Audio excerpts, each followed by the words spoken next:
नमस्कार, आ गई हैं आप? बस आप ही आ की इंतज़ार थी। ओह सो स्वीट। हाँ, हाँ। हाँ, तो अब शुरू और करें। आपने कितना हम लोग का उपकार किया है। ये कैसे? सरस्वती पूजा उस दिन ओ, ऑर्गेनाइज़ करके ओ आप देखी वसंत थी? पंचमी के दिन, और मैंने जो सुना और उसके ऊपर मेरे ऊपर उसका क्या असर हुआ, वो मैं अभी-अभी शेयर करके चुकी हूँ। ओहो बताइए ना एक लाइन में। एक लाइन में बताऊँ? हाँ, हाँ। तो उस दिन रात में क्या हुआ कि हम्म, मुझे मतलब मैं भक्ति भाव से बहुत ज़्यादा भर गई थी, और रात में somewhere around 3 o'clock in the night hmm, मुझे बहुत ही दिल में हुआ कि मैं कैसे गुरुदेव की भक्ति कर सकूं। And hmm. Then what appeared before me were his charan. I can't go wow. beyond his charan, only that he is like it is his feet on a हाँ। very big lotus flower. हाँ? Wow. And wow. I am saying कि ये तो गुरुदेव, मैं कैसे गुरुदेव की पूजा करूं? मेरे पास तो इस समय कुछ है ही नहीं सिवाय कि मेरी सांसों के। आहा। तो हे प्रभु, तू मेरी सांस ऐसी चला कि जो हम्म, इतनी मतलब मंद और मधुर होकर के उनके चरणों के पास तक पहुंचे कि जैसे वो फूल में कन्वर्ट हो जाए, और हम्म, मेरी सांस इतनी ठंडी हो कि उनके पैरों को प्यार से वो सहला सके। वाह। ये मेरे अंदर भाव आया, और ये हम्म, भाव बहुत देर तक बना रहा। हम्म, और फिर जो उन्होंने कहा था ना कि जैसे सरस्वती के थर्ड आई में से वो गोल्डन प्रकाश लाइट। निकल हाँ। रहा है, और वो हमारी आज्ञा चक्र में स्ट्रेट जा रहा है। हम्म। तो मुझे ऐसा लगा कि मेरे अंदर वो गोल्डन लाइट आ रही है, और वो पूरा मेरे सहस्त्रार तक पहुंच गई। वाह। और फिर वो सहस्त्रार से सरस्वती सरस्वती नदी के रूप में सहस्त्रार से आज्ञा से होती हुई वो मेरे हृदय चक्र तक आकर के पहुंची। बहुत बढ़िया। तो मैं बहुत। कितनी देर तक इस भाव में रही, और इस हफ्ते बार बार वो गुरुदेव के चरण मेरे आंखों के आगे आ रहे हैं। हम्म, तो मैंने बस बहुत ही मैं अभिभूत हो बहुत ही गई थी। अच्छा, बहुत ही और बढ़िया एक्सपीरियंस और रहा। फिर उसके बाद जो उन्होंने गायत्री मंत्र का जाप करवाया ना, पूजा हाँ। करवाई, हाँ, पूजा हवन कराए। तो उससे मेरे अंदर इतनी उत्सुकता बढ़ गई गायत्री मंत्र के प्रति कि हाँ। मैं आज आप लोगों को गायत्री मंत्र की कहानी और उसका रियल मीनिंग भी जो मेरे अंदर से खुला है. So let's start with a deep breath in, our Om chant, and then the invocation.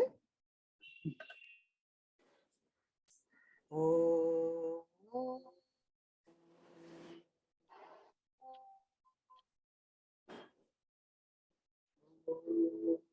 असतो मा सद्गमय, तमसो मा ज्योतिर्गमय, मृत्योर्मामृतं गमय. ओम शांति शांति शांति.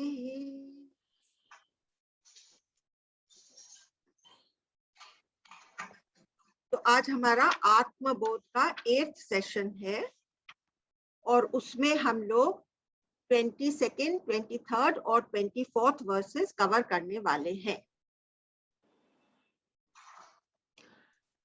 तो आत्मबोध शुरू करने के पहले ये देखिए, वेदों में पूरा वर्ल्ड का नॉलेज भरा हुआ है, तो ब्रह्मांड का नॉलेज है, और उसके अलावा वेदांत है, और वेदांत में ब्रह्म विद्या है. अब ब्रह्म विद्या के बारे में कृष्ण भगवान ने क्या कहा है कि विद्याओं में मैं ब्रह्म विद्या हूं, आत्मज्ञान हूं. और इसके हम कैसे भागीदारी हो सकते हैं? जब हम बार बार अपनी प्रैक्टिसेस में थोड़ी देर के लिए बाकी सब विद्याएं भूल करके और अपने आप को टोटली उस आत्मज्ञान के साथ रखें, जो कि हम लोग अपनी मेडिटेशन में जिस तरह से प्रैक्टिस करते हैं, हमारी मेडिटेशन उसमें हम लोग यही भाव ले आते हैं. और आप लोगों ने सबने अपनी असलियत, अपनी रियलिटी कई बार उन मेडिटेशंस के दौरान महसूस करी होगी. तो अब ये ब्रह्म ज्ञान जो कि उपनिषदों में है, अब मैं आपको एक बार फिर से वो 10 उपनिषद रिवाइज कराना चाहती हूँ, उसके नाम। हाँ, तो इसका आसान तरीका बता देती हूँ अगर किसी को लिखना है। तो ईश केन प्रश्न कथा, ये हो गए 4। ईश केन प्रश्न कथा। उसके बाद 2 हो गए मुंडक और मांडुक्य, तो ये 2 उपनिषद हो गए, मुंडक और मांडुक्य। उसके बाद ऐतरेय तैत्तिरीय, तो 6 और 2 8 हो गए, और बृहदारण्यक और छांदोग्य, तो ये 10 की गिनती पूरी हो गई। ठीक है, ये मैंने आपको आसान तरीका बता दिया। ऐसे तो 108 उपनिषद है जैसे आप लोगों को ऑलरेडी मालूम है, और ये हम लोग डिस्कस भी कर चुके हैं, but just for a revision I have taken it up. इसके अलावा जो डायरेक्ट ज्ञान की पुस्तकें हैं, जो कि अपने बहुत आचार्यों द्वारा और शंकराचार्य और भी और लोगों के द्वारा जो लिखी गई हैं, प्लस उपनिषदों की जो कारिकाएं हैं, कारिकाएं मतलब कमेंट्री, वो सब भी ब्रह्म ज्ञान की विद्याओं में आते हैं, और इनको कहा जाता है प्रस्थान त्रय। प्रस्थान त्रय। अब देखिए इनमें क्या समझाया है, आत्मा और चिदाभास का भेद समझाया है कि आत्मा क्या है और चिदाभास क्या है, जो कि हम लोग आज के श्लोकों में उसके डिटेल में जाने वाले हैं। एक छोटा सा इंस्टेंस दे देती हूँ कि चैतन्य या सेंशियंस वो आत्मा का स्वभाव है, और जानना जब होता है तब वो मिश्रित हो जाता है, किसके साथ? माइंड के साथ। माइंड के साथ जब चैतन्य मिक्स होता है तब जानना घटित होता है। तो फिर हिलना, डुलना, मुड़ना और होना या खोना, ये सब किस में होता है? ये केवल चिदाभास में होता है। आत्मा तो अचल है, वो तो हिलती नहीं है, डुलती नहीं है, मुड़ती नहीं है, खोती नहीं है, आती नहीं है, जाती नहीं है। वो अचल है, शाश्वत है, पुरातन है, सनातन। ठीक है, तो इतना सा आपको ये एक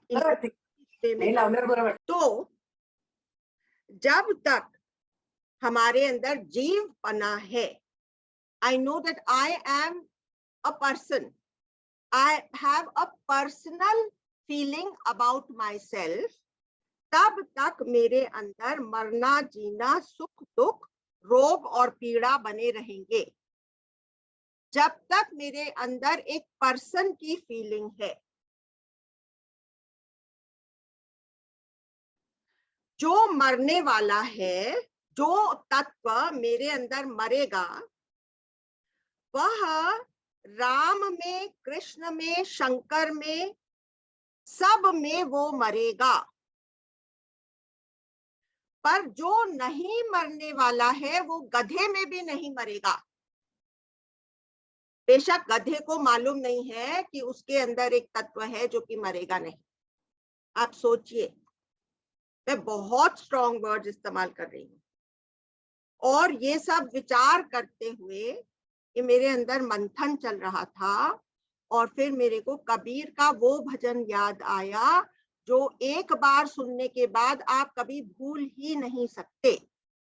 तो कबीर क्या कहते हैं कि चंदा मरी है, सूरज मरी है, मरी है धरती आकाशा, धरनी आकाशा, मरी है धरनी आकाशा, 14 भुवन के चौधरी मरी है, इन्हों की क्या आशा।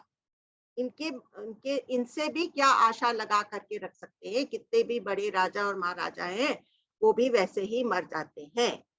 अभी सुनिए जो 2 लाइनें आगे वाली लाइन, नाम अनाम अनंत रहत है, अनाम जो है वो नाम जो अनाम है, अनंत रहत है, दूजा तत्व न होई, कहे कबीरा सुनो भाई साधो, भटक मरे मत कोई। तो कबीर जी ने हम लोगों को क्या आशीर्वाद दिया है कि तुम लोग कोई भी भटक के मरोगे नहीं। एक छोटा सा आशीर्वाद ग्रहण कर लो, आत्मबोध से जो विद्या प्राप्त कर रहे हो उसको ग्रहण कर लो, आत्मसात कर लो, तो तुम जन्म मरण के पार चले जाओगे। हाँ, अब एक और बात आपको वही दहलाने वाली कहना चाहती हूँ, जो यह करके जिसकी भी हम पूजा उपासना यह करके करते हैं वह ब्रह्म नहीं है। एक साथ में सब, और हमारा जो धर्म है वो देवी देवताओं को परम स्थान दे करके नहीं समाप्त हो जाता। वो कहते हैं कि हम लोग तो मुक्ति की आस लिए यहाँ पर आए हैं। मुक्ति is much higher, much beyond all conceptions of Devi and देवता और गॉड और ईश्वर। मुक्ति कब होती है? जब इसके अंदर से जीव भाव खत्म हो जाता है। And Atmabodh is a journey from मृत टू अमृत। ठीक है, from mortality to immortality. This is that journey which we are covering each time through a few verses which we take up. Okay. Now we will take up the 22nd verse. Ajnanat manasopadhe. Ajnanat manasopadhe. Would anybody like to repeat? Please do, if you can unmute yourselves. कर्तृत्वा दीनि च आत्मनि। कर्तृत्वा दीनि च आत्मनि।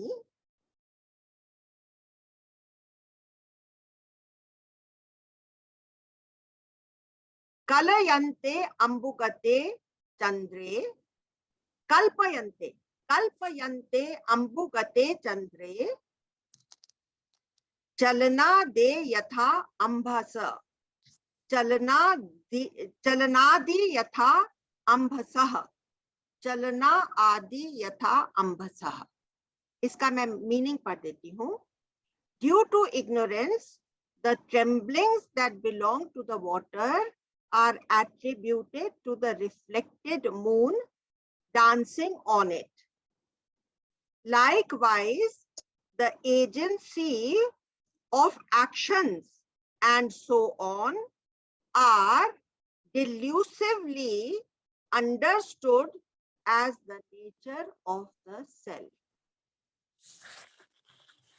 तो क्या बोल रहे हैं कि जैसे चंद्रमा का एक प्रतिबिंब जो झील के ऊपर पड़ता है, वो लहरों के उठने की वजह से टूटा टूटा नजर आता है और लगता है कि चंद्रमा इन लहरों के ऊपर डांस कर रहा है और उसका रिफ्लेक्शन टूटा हुआ है। असल में चंद्रमा का रिफ्लेक्शन तो कभी टूट ही नहीं सकता। आसमान की तरफ देखो, चंद्रमा तो पूर्ण है, लेकिन क्योंकि लहरें उठ रही हैं इसलिए वो टूटा टूटा नजर आता है। और वो किस वजह से? Due to the agency of actions. जो हमारे अंदर कर्तृत्व की भावना है, जो हम अपने आप को मान के बैठे हैं कि मैं कुछ करने वाला हूं, मैं कुछ कर सकता हूं, ये एक बहुत बड़ा डिल्यूजन है, एक इल्यूजन है, एक भ्रम है, जिसकी वजह से हम लोग अपने आप को we cannot connect ourselves to the nature of the आत्मा। जो आत्म तत्व मेरे अंदर ही विराजमान है, उससे मैं अपना कनेक्शन स्थापित नहीं कर पाती। एक्चुअली ये वाला वर्स और नेक्स्ट वर्स दोनों को एक साथ में हम समझ सकते हैं तो अगर आपकी इजाजत हो तो मैं नेक्स्ट वर्स भी पढ़ करके उसका मीनिंग बता देती हूँ और एक्सप्लेनेशन एक साथ में कर लेती हूँ। ठीक है, शैल आई डू दैट? हाँ। तो अभी है 23rd वर्स।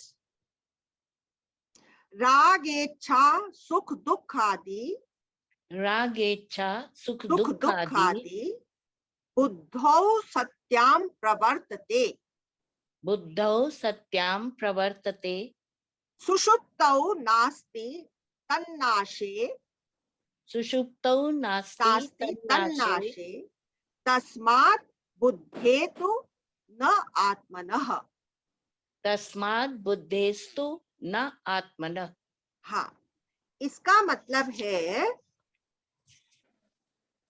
कि attachments, desires, pleasures and pain, etc. are perceived to exist only as long as the mind or intellect function. जब तक मन और बुद्धि एग्जिस्ट करते हैं और हम सोचते हैं कि ये मैं फंक्शन कर रही हूँ, तब तक मेरे अंदर मुझे extreme attachments, desires, pleasures and pains feel होते हैं। They are not perceived in deep sleep. Deep sleep जब हमारा मन सोया हुआ होता है, उस समय चाहे कोई आदमी कितने भी पेन में होता है, उसको कोई भी महसूस नहीं होता। आप देखिए, when the mind ceases to exist, deep sleep, when the mind has ceased to exist, हमको कोई भी पेन फील नहीं होता। कभी सोचा है, कभी विचारा है इसके बारे में? बस हम लोग कौन सी उधेड़ बुन में लगे रहते हैं कि अपने आप की पहचान ही नहीं करते। थोड़ी भी अंतर्मुखी दृष्टि करके हम खोल खोल करके देखते नहीं है कि किसको प्लेजर और पेन फील हुआ और मुझे डीप स्लीप में क्यों नहीं हो रहा था। मैं तो थी डीप स्लीप में, जो कि उठ करके बोली कि आज मुझे बहुत अच्छी नींद आई। उसका मतलब at some level I was aware. तो जो मैं जिससे मैं बोल रही हूँ, उस समय जो मैं इस्तेमाल कर रही हूँ, वो जो मैं है वो रियल मैं है, जिसमें कि जो कि देख रहा है कि मन और बुद्धि में मैं सोई हुई थी, इसलिए मुझे कोई कष्ट नहीं हो रहा था, कोई प्लेजर, कोई कष्ट, कोई पेन, कोई सफरिंग फील ही नहीं हो रही थी। इसका मतलब जो मेरी असलियत है उसमें कष्ट और सफरिंग बनी ही नहीं है। Therefore they belong to the mind alone and not to the आत्मा। आत्मा का मतलब क्या है? मैं जो कि एक मैं का एहसास होता है। जैसे ही बच्चा 2-1 महीने 2-3 महीने बड़ा हो जाता है, जब तक उसको भाषा भी नहीं आती, उसके अंदर ये जो मैं पना फील होता है, ये एग्जिस्टेंस वाला मैं पना है जो सेल्फ इफल्जेंट है। अभी तक उसकी इंद्रियों में वो पावर नहीं आया है कि वो कोई भी चीज इंटरप्रेट कर सके। ठीक है, वो जो मैं पना, शुरुआत वाला मैं पना है, वो है मेरी असलियत, जो कि मुझे कोई माँ बाप ने नहीं सिखाया था। आई हम बोलते हैं, मैं हम बोलते हैं। कोई माँ बाप ने मेरा नाम मैं रखा है? नहीं ना, मेरे अंदर से ही फीलिंग आई कि मैं हूं। ठीक है, माँ बाप ने तो अलग अलग नाम दिए, मैं तो मुझे अपने आप से मालूम पड़ा ना। इसी के बारे में हम लोग आगे खोलेंगे। अभी देखिए, ये सब भ्रम होते क्यों हैं, इसके बारे में मैं आपको बताती हूँ। ये वन ऑफ द इनसाइट्स जो कि मैंने आपसे कहा कि इस लास्ट वीक में मुझे 2-3 इनसाइट्स हुई, जो कि मैं आगे चल करके खोलती जाती। तो मुझे ये लगा कि जो कॉन्शियसनेस है, जो चैतन्यता है, जो चैतन्य मेरे अंदर, जो मेरी असलियत है, वो अपने आप को पूरा दे देता है मन और बुद्धि को और इंद्रियों को. Full, it gives of itself fully to the mind. It gives of itself so wholeheartedly to the mind, intellect and senses that we are never able to think that there is a source of sentience which is beyond the body-mind complex which I consider myself to be. There is a source of Chaitanya which is beyond the body-mind complex which I consider myself to be. We have mixed up conscience and the mind. Now, how to solve this problem? You have to shut down the mind through yoga or meditation, and then you can reach your true reality. ये बात clear हो गई? ये अभी मैं आपको एक example से बताती हूँ कि जैसे आपको अपने कार का इंजन समझना है, तो आप इंजन ऑन रख करके उसको समझ नहीं सकते हैं, उसके डिफरेंट पार्ट्स समझ नहीं सकते हैं. वो कब समझ में आते हैं? When the engine is shut off, then you can quietly see every part and understand its functioning. एक और समय होता है जब हम सहसा कुछ समझ जाते हैं, अवाक. जैसे ही हम अवाक होते हैं ना, मन बुद्धि सब हमारे बंद हो जाती है. उस वंडरमेंट की स्टेट में भी सडनली कोई ना कोई इंसाइट आ जाती है. ठीक है?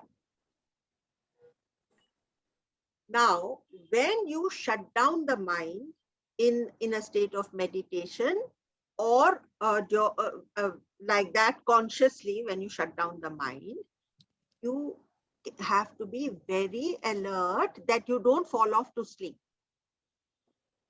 Only in an alert consciousness can you separate your true reality and your other parts. You understand? And you have to come to the first person experience of your own reality for it to have a lasting impact on you. अभी देखिए, शंकराचार्य ने जैसे आत्मबोध लिखी है, वैसे ही उन्होंने एक बहुत पावरफुल श्लोक लिखा है. उसको बोलते हैं एक श्लोकी. ये शंकराचार्य के द्वारा ही लिखा गया है. और इस एक श्लोक में उन्होंने ये प्रोसेस डिस्क्राइब किया है जो अभी हम लोग बात कर रहे हैं, कि माइंड और बॉडी और कैसे इन सब पार्ट्स को अलग अलग करा जाए. तो पहले एक सवाल पूछो कि who is it who perceives the sun? कौन है जो कि सूरज को देखता है? तो अब आप लोगों में से कोई जवाब देंगे कि सूरज को कौन देखता है? अब मैं आपको इसका जवाब देती हूँ, आंख. ठीक है ना? कौन बोला था? पद्मा जी. हाँ, तो सूरज को कौन देखता है? आंख देखती है. अब आंख को कौन देखता है? मन, बुद्धि. मन देखता है. अब मन को कौन देखता है? बुद्धि. बुद्धि. और बुद्धि को कौन देखता है? किसको मालूम पड़ता है कि मैंने जान लिया? किसको वो मालूम पड़ता है? वो जो उसके भी बिहाइंड वाली चीज है, वो है आपकी ट्रू रियलिटी. हाँ, चांद जी, आप कुछ बोलना चाह रही हैं? Unmute yourself. हाँ, नहीं, इट इज लाइक आंख के पीछे है वो दिख रहा है, कानों के पीछे जो है वो सुन रहा है, हाँ, उसके पीछे जो है वो बोल रहा है. वो ही जो शक्ति जो उसके पीछे, लेकिन सारी इंद्रियों के पीछे मन है, और मन के पीछे कौन है वो पूछ रहा है. तो the last query leads you to your own awareness, but this is not an awareness of something which this is an awareness, it is not an awareness of something. This is an awareness independent of everything else. Awareness invested in the mind makes you aware of something. When the mind combines with the awareness or the consciousness, then it makes you aware of something. Here we want to be aware of consciousness. So it is not an object that we are going to be aware of. It is my own self. तो वो केवल अपने आप में मुझे महसूस हो जाता है. महसूस भी गलत शब्द है, मैं वो हो जाती. इसलिए जो ब्रह्म ज्ञान जानता है वो ब्रह्म स्वरूप हो जाता है. ब्रह्म ज्ञानी ब्रह्म का ही प्रतिरूप हो जाता है. उसमें कोई भेद नहीं रहता, क्योंकि उसके अंदर से ये जो शरीर का है ये सब निकल जाता है. ठीक है. Now, awareness itself is independent of the mind or objects. Awareness को किसी का सहारा नहीं चाहिए. सब चीजों को awareness या consciousness का सहारा चाहिए उनकी जानकारी होने के लिए, लेकिन awareness को किसी भी चीज का सहारा नहीं चाहिए. तो इसमें एक बड़ी अच्छी कहानी है. ये it is a conversation between Raja Janak and ऋषि याज्ञवल्क्य. तो याज्ञवल्क्य एक बहुत बड़े महर्षि हुए थे और राजा जनक जो राज ऋषि थे, जो कि अपने जीवन काल में ही मुक्त हो गए थे. तो उन दोनों के बीच में एक कॉन्वर्सेशन है. तो same thing, it is more और लेस द सेम थिंग. तो राजा जनक याज्ञवल्क्य से पूछते हैं, by what light do you see the world? By what light do you see the world? तो याज्ञवल्क्य ने कहा कि by sunlight. In the absence of the sun, how do you see? Then he said moonlight. In the absence of the moon, how do you see? I see by the stars. In the absence of the stars, how do you see? I take the support of my various indriyas, voice. In the absence of the voice, I will use my touch. Voice नहीं है तो touch feel करके मुझे मालूम पड़ेगा कि मैं कहाँ पर हूँ. In the absence of all the senses, what is it which makes you aware of your own existence? आपको याद है मैंने एक वो एग्जाम्पल दिया था कि आप वो 7 समुंदर पार 5 गुफाओं के अंदर जाते हैं और वहां कुछ भी नहीं बचता आपको सपोर्ट करने के लिए, फिर भी आपको मालूम रहता है कि मैं हूं. इसीलिए जो आत्म तत्व है आपके भीतर, which is your core, which is the seed, वो सेल्फ इफल्जेंट है, वो अपने खुद की लाइट है. And that is the only light in the whole world. That is the only sentience. All other means have borrowed light. इसमें एक example दिया जाता है कि जैसे एक लोहे की बहुत ही गर्म करी हुई बॉल है जिसमें से चिंगारियां फूट रही हैं और जो लोहा लाल रंग का हो गया है, उसमें गर्मी, बहुत सी गर्मी है वहां पर और चिंगारियां फूट रही हैं. तो हम कहेंगे कि भाई इसी में से ये गर्मास एमिनेट हो रही है. लेकिन कुछ देर के बाद वो लोहार की जो लाल लोहा था उसका वो ठंडा पड़ जाता है, because it was borrowed light from the अग्नि. उसकी लाइट borrowed light, इसलिए वो ठंडी पड़ गई.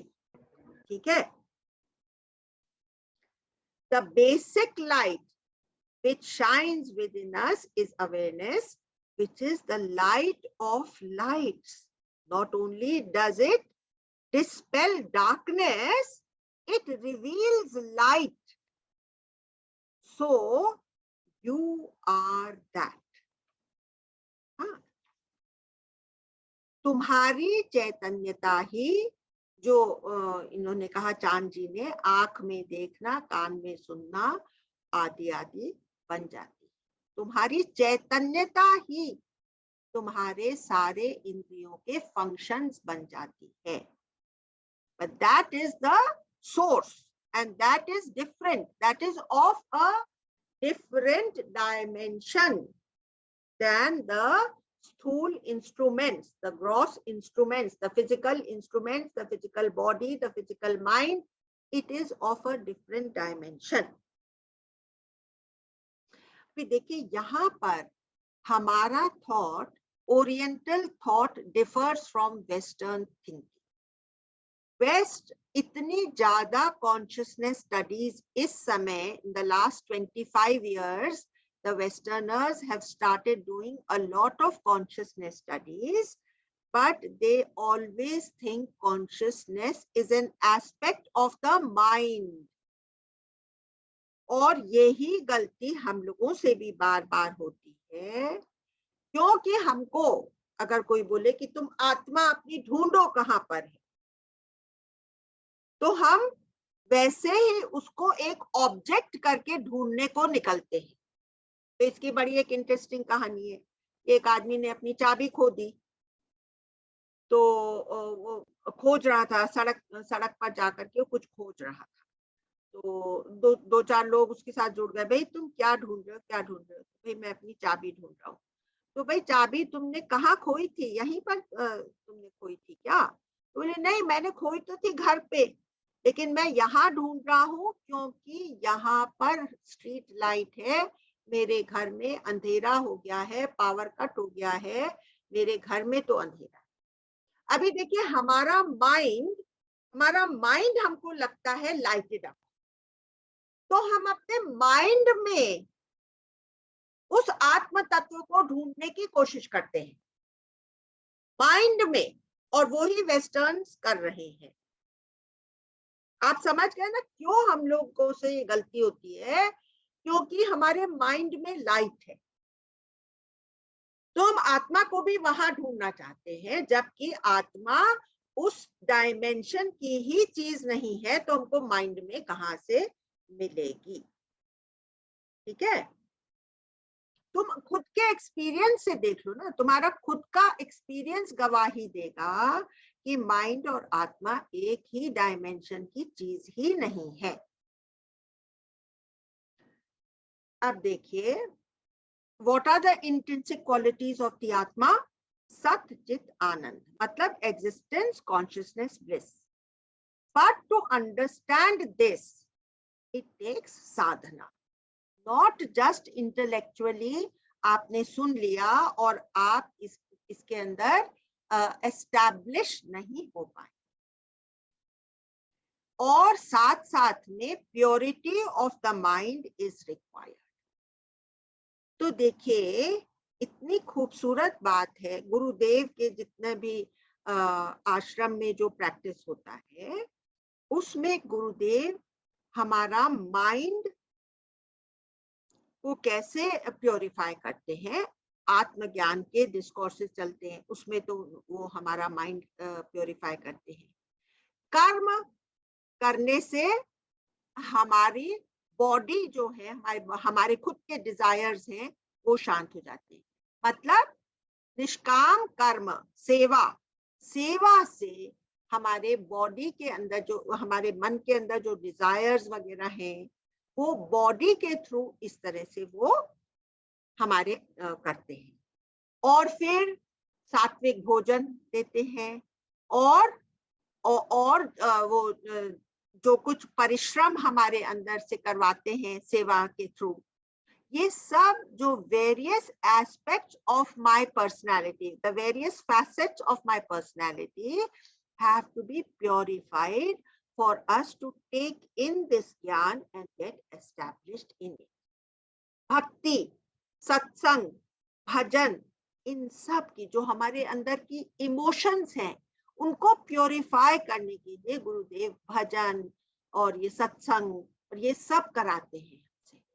सेवा कर्मयोग प्रैक्टिस हो जाता है, भजनों में भक्ति मार्ग, है ना, पूजा होती है वहां पर आश्रम में। तो ये सब।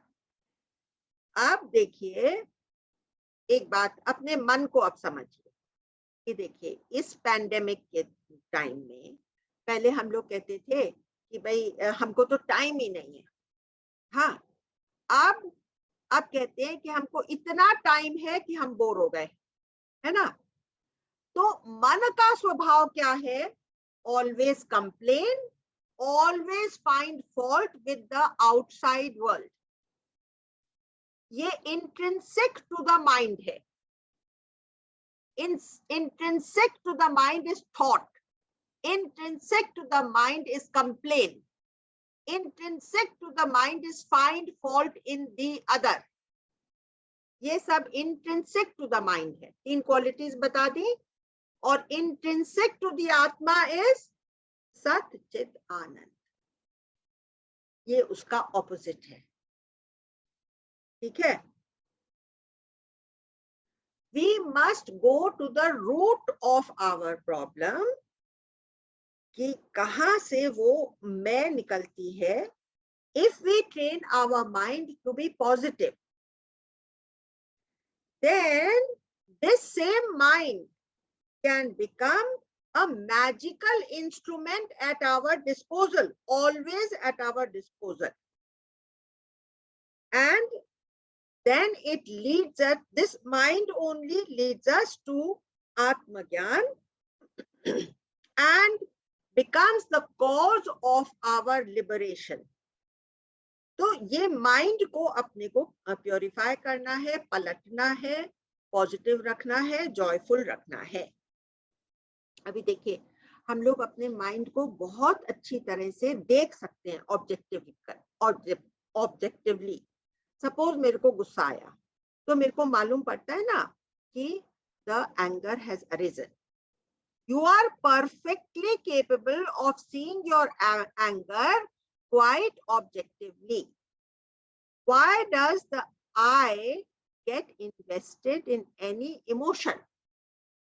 Any emotion, emotion of happiness, sadness, ये सब emotions हमारी पूरी बॉडी को हिला करके रख देते हैं। They inundate the body and the mind. The emotions inundate the body and the mind, but I can study them and change them instead of becoming a part of them. When I don't become a part of them, I can study them and then I can change them. अब यहाँ पर ये भी मेरे को पिछले हफ्ते एक गहरी इंसाइट आई।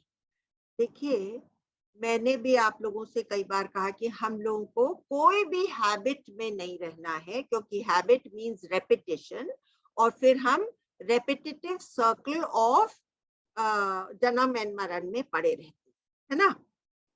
लेकिन फिर हम लोगों ने 1-2 सेशंस पहले बात करी थी कि संस्कारों में अपनी ताकत है। संस्कार मतलब जो हमने जन्म जन्मांतर से अच्छी बातें सीख करके रखी हैं, वो हम हर जन्म के पहले सब भूल जाएंगे और फिर से स्टोरी एकदम कोरे कागज से शुरू करेंगे तो हम आगे ही नहीं बढ़ पाएंगे। तो संस्कार हमारे साथ क्या होता है। तो कौन सी हैबिट छोड़नी है? तो हमको एक ही हैबिट छोड़नी है, and that habit is to think of this one as a person. From a personal point of view, I have to stop looking at this one. I am a person.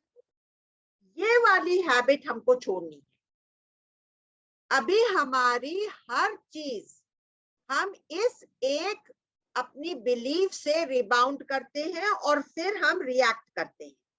I am a person, this सामने वाला person has said such and such a thing to me and I must react like this because I am a person. ये to refer to myself as the person is the only habit I have to quit. I have to always remember that I am Satchit Atmashwar. And from there, I have to refer everything to that. And then I have to proceed. और तो और हम लोग क्या सोचते हैं? I am my thoughts. How can I be without my thoughts? तो जब तक हम ऐसे सोचते रहेंगे, हमारे लिए जन्म मरण तैयार ही खड़ा है. एक्चुअली जितनी ज्यादा स्टडी हमारे उपनिषदों ने इस माइंड की, साइकोलॉजी की, साइकियाट्री की करी है, उसके आसपास भी वेस्टर्न थॉट्स या थिंकर्स आ नहीं सकते. इतनी डीप स्टडी हम लोगों ने माइंड के भी 16 पार्ट्स करे हैं. आपको मालूम है? Amna ji, ji. can you explain how can you think of yourself as a person? And don't you think of yourself as a person when you say I'm getting very angry? Who's getting angry? The mind which is in this person. The mind belongs to the person. The eyes belong to the person, no, to this person. So the mind, which is the Swami of the Indriyas, that also belongs to the person. So I'm always referring to myself as the person instead of the Atma, which is the one undivided underlying force, which is the substratum of the whole creation.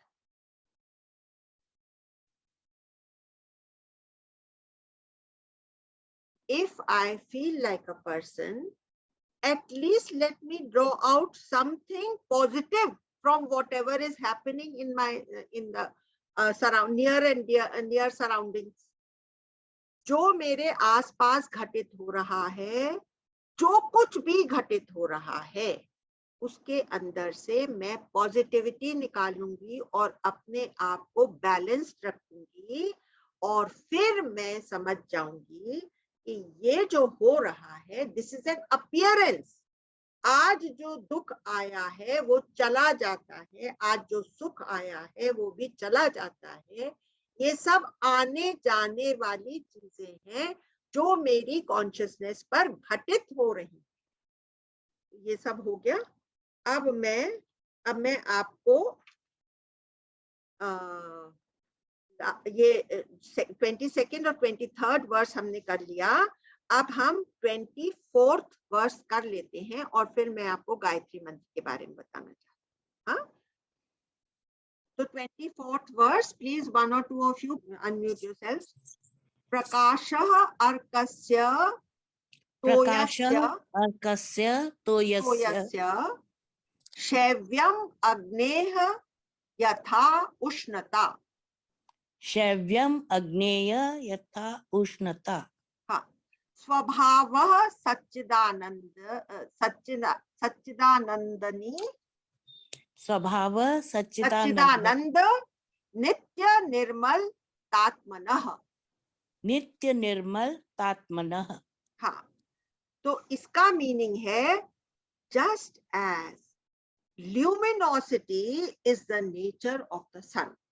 प्रकाश जो है वो सूरज का intrinsic स्वभाव है. Coolness is the nature of water and the heat is that of fire. So too, the nature of the Atma is eternity, purity, existence, consciousness and bliss.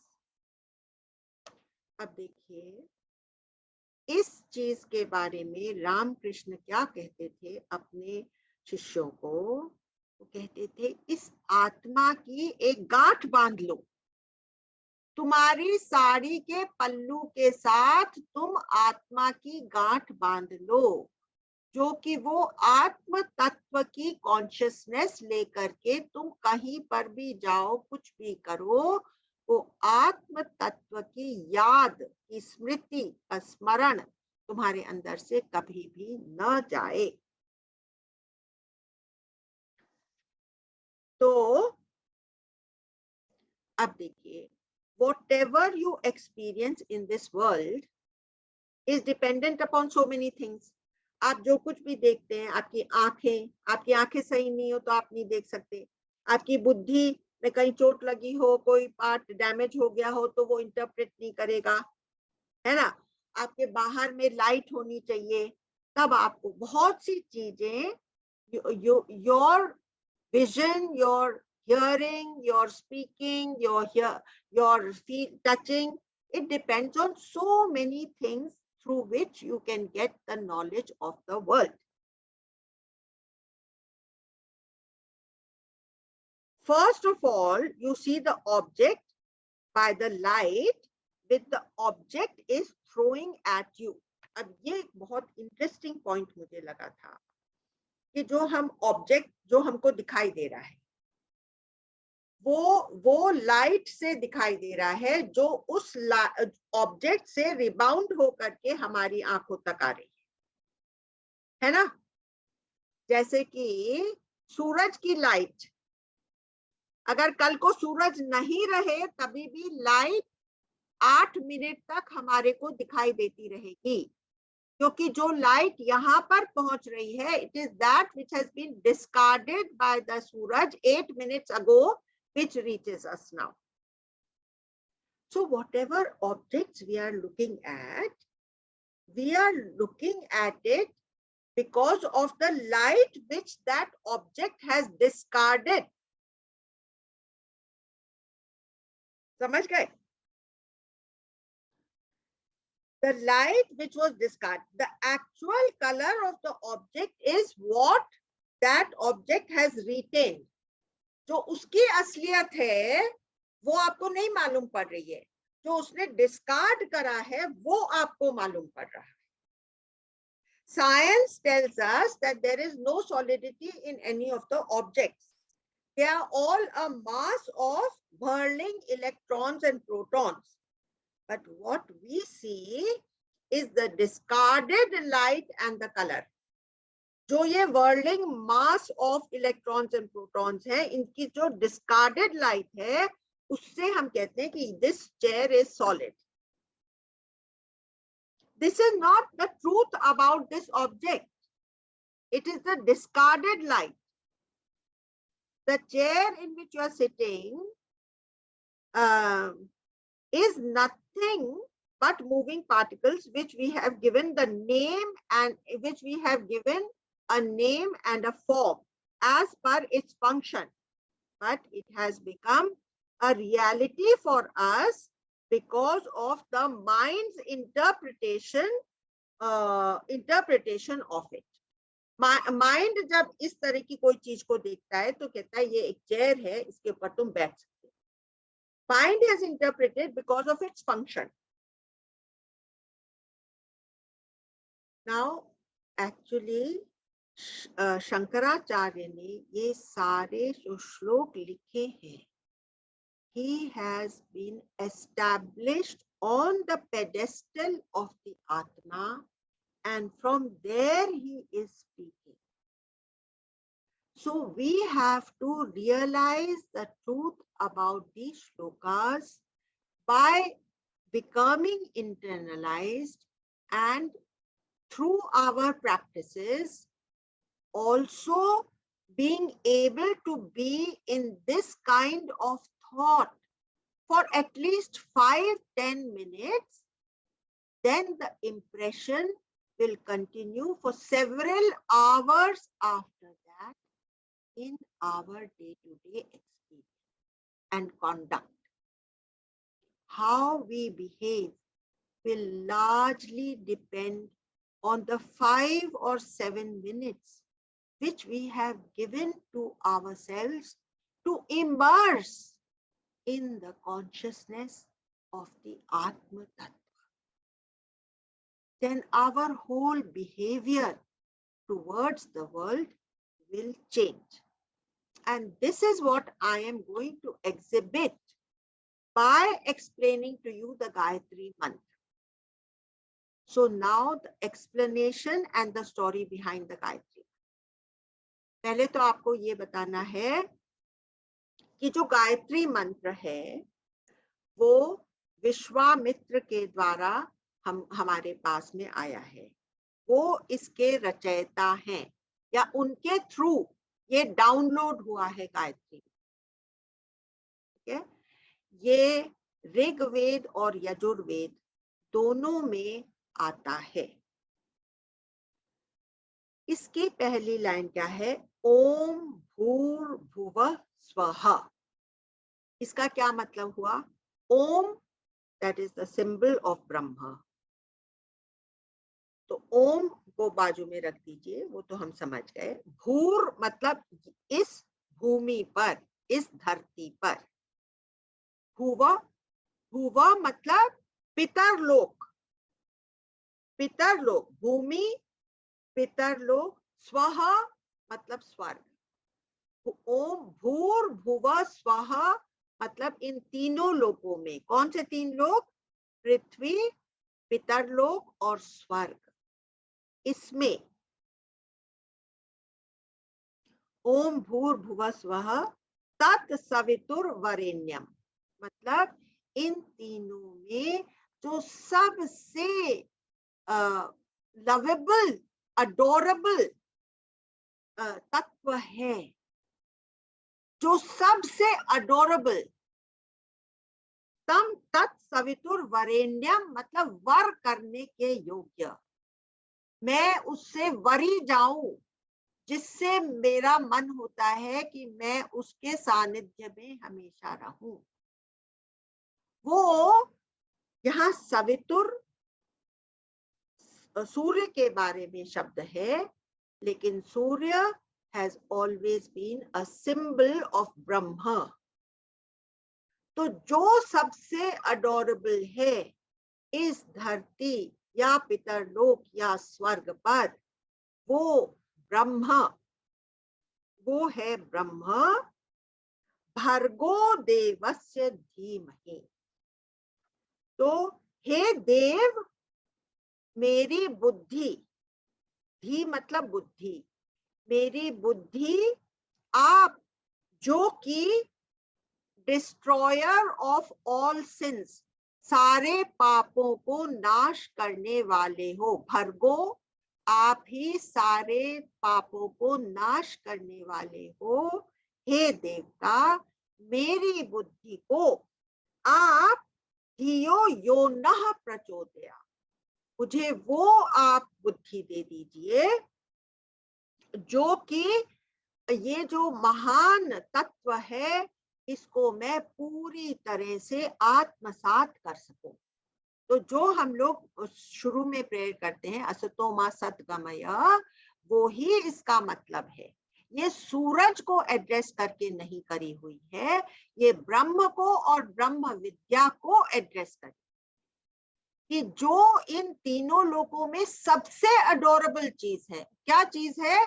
जो मुझे भय से और सब तरह के कष्ट से, दुख से मुक्त कर सकती है, वो विद्या आप मेरी बुद्धि को ऐसा बना दीजिए कि मैं उसको इम्बाइब कर सकूं।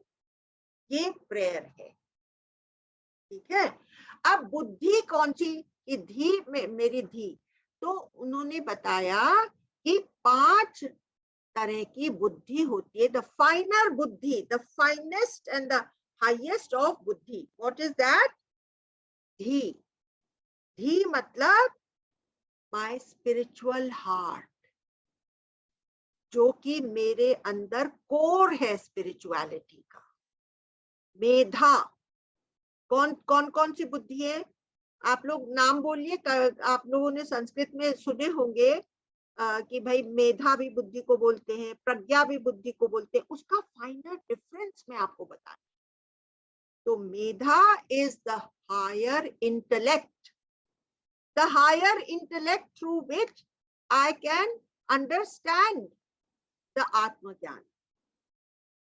प्रज्ञा, प्रज्ञा मतलब the insight, the intuitive understanding which comes in the intellect.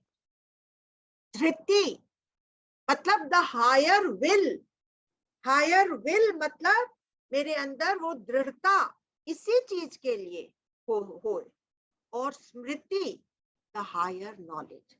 ये 5 एस्पेक्ट्स धी में आ जाते हैं। धी मतलब heart of spiritual, the core of my spiritual being. मेधा मतलब हायर इंटेलेक्ट, प्रज्ञा मतलब हायर इंट्यूशन, धृति मतलब हायर विल, और स्मृति मतलब हायर मेमोरी। और गीता में कृष्ण भगवान ने कहा है कि औरत में मैं वो हायर मेधा हूं, हायर धृति हूं और हायर स्मृति हूं। ये कौन से वर्ष में कहा है?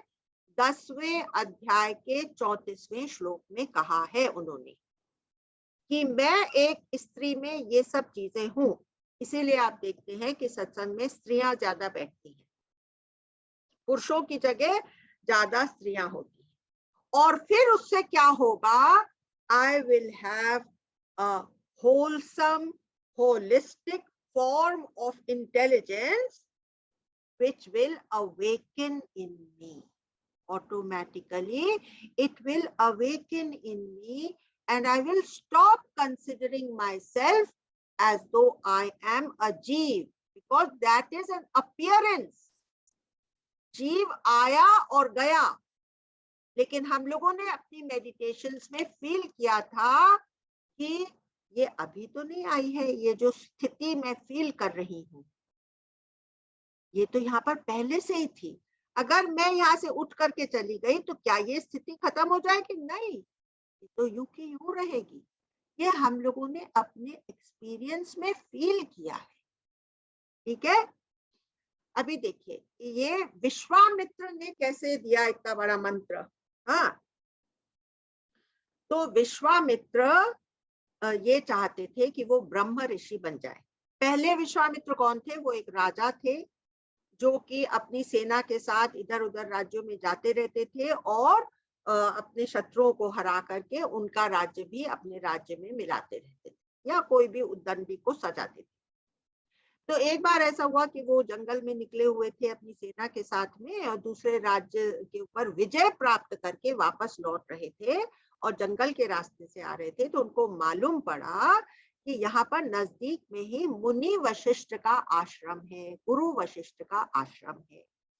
तो पहले जमाने में सब राजाओं की ये प्रथा रहती थी कि कभी भी कोई महान इस तरह के बुद्धिजीवी का सानिध्य मिले तो उसको हम लोग छोड़े नहीं। जैसे अभी आशा जी, अलका जी कह रही है ना कि मैं जाकर के गुरुदेव के साथ स्पेंड करना चाहती, तो वो मत्था टेकने के लिए वशिष्ठ मुनि के आश्रम में आए और उन्होंने वशिष्ठ ने उनको आशीर्वाद दिया। और फिर वशिष्ठ जी ने कहा, जैसे गुरुदेव हमेशा कहते हैं कि तुम जलपान ले लो, फ्रेश हो जाओ, फिर यहाँ से आगे बढ़ना। तो उनके साथ बहुत बड़ी सेना थी, इसलिए विश्वामित्र ने कहा कि नहीं, मैं आपके ऊपर इतना बोझ नहीं बनना चाहता, आपने तो आशीर्वाद दे दिया, हम लोग अपने स्थान पर ही जाकर के भोजन प्राप्त कर लेंगे। तो उन्होंने कहा नहीं नहीं, आप लोग रुकिए और मैं आपके लिए भोजन का इंतजाम कर देता हूँ और आप लोग रुक करके फ्रेश हो जाइए, जलपान लीजिए और फिर आप आगे बढ़िए। तो उन्होंने बहुत अनुरोध किया तो विश्वामित्र तैयार हो गए।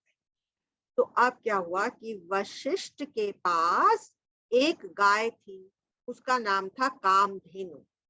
वो गाय नहीं थी, वो असल में एक देवी थी और उस देवी के कान में, उस गाय के कान में विश्वामित्र ने जाकर के कुछ कहा और थोड़ी सी ही देर में वहां पर इतने पकवान के भंडार लग गए, यहाँ तक कि पूरी सेना ने भरपेट भोजन कर लिया। तो विश्वामित्र को बहुत अचंभा हुआ। उन्होंने कहा कि आप तो इस निर्जन वन में रहते हैं, आपके पास इतनी पकवानों बनवाने की सुविधा कैसे हुई? तब वशिष्ठ ने कहा कि मेरे पास ये देवी है जो कि एक गाय के रूप में है और मैं इससे जो कुछ भी कहता हूँ ये उसको पूर्ण कर दे। तो उन्होंने कहा, उनका दिमाग चलने लगा, आफ्टर ऑल तो वो तो बुद्धिजीवी था। तो उसने कहा कि भाई मैं तो राजा हूं और ऐसी चीज तो एक राजा के पास होनी चाहिए। तो उन्होंने कहा कि आप ये गाय मुझे दे दीजिए, मैं आपके इस क्षेत्र का राजा हूं और ये मेरे ही पास होनी चाहिए। तो वशिष्ठ ने समझाया कि देखो, इस गाय को फ्लरिश करने के लिए इस तरह की एम्बियंस चाहिए, और ये राजमहल के अंदर जाकर के आपके लिए आपकी समस्याओं का हल नहीं कर सके। तो उन्होंने कहा नहीं नहीं, मैं तो ये लेकर के जाऊंगा, और उन्होंने अपनी सेना को आदेश दे दिया कि गाय को ले लो। तो अब ये जो कामधेनु गाय थी, ये आकर के वशिष्ठ के पीछे खड़ी हो गई, वशिष्ठ सामने और गाय उसके पीछे खड़ी। तो पूरी सेना आई, तो वशिष्ठ ने कहा कि देखिए, मैं आपको सलाह देता हूं, आप ये कदम न उठाइए, नहीं तो आपको इसके परिणाम भुगतने पड़ेंगे। तो विश्वामित्र तो सुनने को तैयार ही नहीं था। तो वशिष्ठ ने क्या किया, एक डंडा, इतना बड़ा डंडा वो हमेशा अपने साथ रखते थे, जो कि साधना के समय हमेशा उनके साथ ही रहता था, उस डंडे को यूं ऊपर उठा दिया, और उस डंडे के प्रताप से उस सारी सेना जो है वहीं का वहीं धराशायी हो गई, वहीं का वहीं सारे सैनिक लाचार होकर के गिर पड़े। तो जब विश्वामित्र ने देखा कि मेरी सेना का तो ये हाल हो गया, तो वो तो इतने उत्तेजित हो गया था, वो कभी रुकने को तैयार ही नहीं था। अब वो आया सामने और उसने कहा कि मुझे आपकी सेना, आपकी ये गाय मैं ले लेता हूँ आपसे छीन कर। तो विश्वामित्र वशिष्ठ ने फिर से वार्न किया कि देखो, ये कदम मत उठाओ, लेकिन वो मानने को कहाँ तैयार था। फिर वशिष्ठ ने अपना यूं स्टाफ जो है वो आगे करा, और उस समय विश्वामित्र की सारी जो उसकी वो जो थी शक्ति, वो खिंच गई, तो वो आगे कदम भी नहीं बढ़ सका। अब वो ऐसे एकदम जानी दुश्मन बन गया वशिष्ठ का, और वो चला गया, और उसने कहा कि मेरा राजपाट या ये सब क्या फायदा है, मेरा इतना शानो शौकत कोई काम की नहीं है, इसने जो विद्या हासिल कर रखी है मुझे वो ही प्राप्त करनी है, और मैं जाकर के जंगल में तपस्या करता। अब वो जाकर के जंगल में तपस्या करने लगा, और उसने बहुत अच्छी सिद्धियां प्राप्त करी। अब क्या हुआ, एक आदमी था त्रिशंकु, आप लोगों ने सुन रखा होगा त्रिशंकु के बारे में, लेकिन शायद पूरी क्लैरिटी नहीं होगी, है ना, जैसे मेरे को नहीं थी। तो त्रिशंकु आया और उसने विश्वामित्र से कहा, वशिष्ठ से कहा कि हे वशिष्ठ मुनि, मैं स्वर्ग जाना चाहता हूँ, लेकिन इस शरीर के साथ मैं स्वर्ग जाना चाहता हूँ। तो वशिष्ठ ने कहा, देखो, मेरे पास ये बेकार की चीजों के अंदर दखल अंदाजी करने का समय नहीं है, तुम कहीं और जाओ। अब वो ढूंढने लगा, तो उसने मालूम किया, तो भाई एक विश्वामित्र है, उसने बहुत कड़ी तपस्या करी है और उसको बहुत तरह की सिद्धियां मिली हैं। तो अब वो विश्वामित्र के पास चला गया, और वो कहता है कि मुझे तो स्वर्ग जाना है, लेकिन शरीर के साथ, तो और मुझे वशिष्ठ ने मना करा। अब जो वशिष्ठ का दुश्मन है वो विश्वामित्र का फ्रेंड बन जाता है। तो विश्वामित्र, ओ अच्छा त्रिशंकु, तुम उसकी परवाह नहीं करो, मैं तुमको पहुंचाऊंगा। और उसने अपने सिद्धियों के बल पर उस त्रिशंकु को ऊपर उठाना शुरू कर दिया, और वो ऊपर चढ़ता जा रहा है, चढ़ता जा रहा है, चढ़ता जा रहा है, चढ़ता जा रहा है, यहाँ तक कि इंद्र आ गया वहां पर। और इंद्र ने कहा कि भाई तुम कहाँ जाने की कोशिश कर रहे हो? तो बोला, मैं तो स्वर्ग जाने की कोशिश कर रहा हूँ, मेरे को विश्वामित्र लेकर के जा रहा है।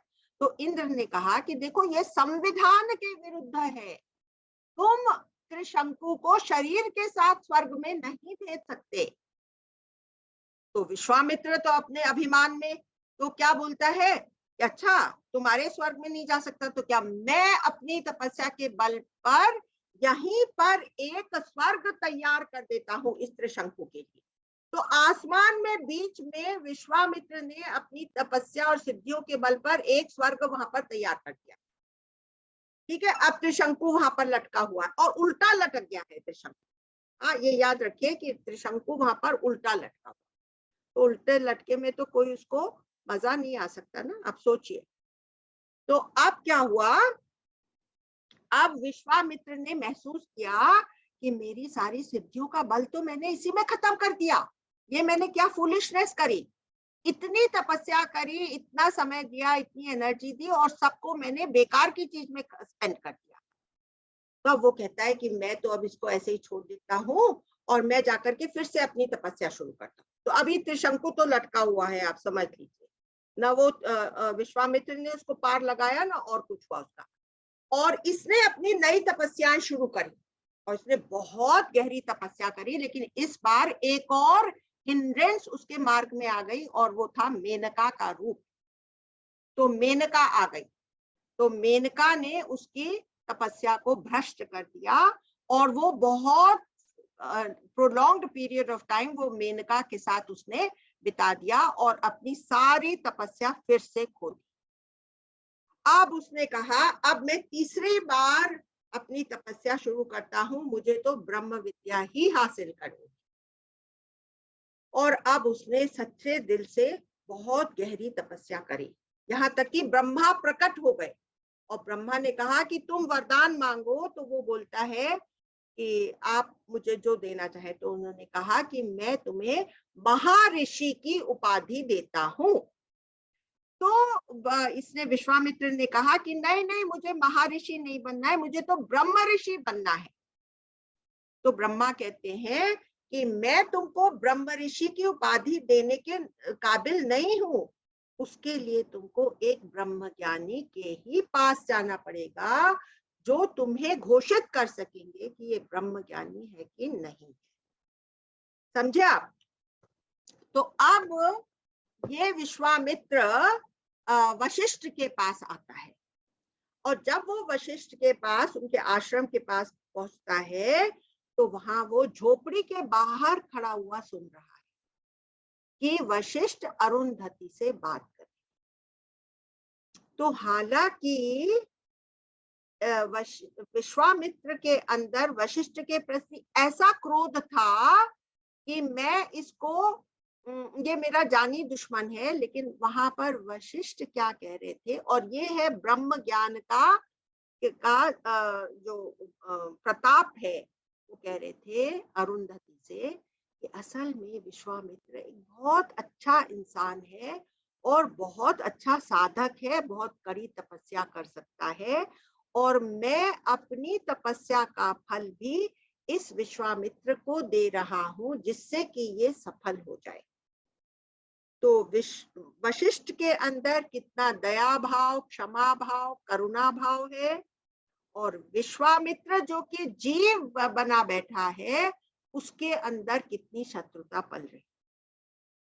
जब उसने ये सुना वशिष्ठ के मुंह से तो वो पानी पानी हो गया।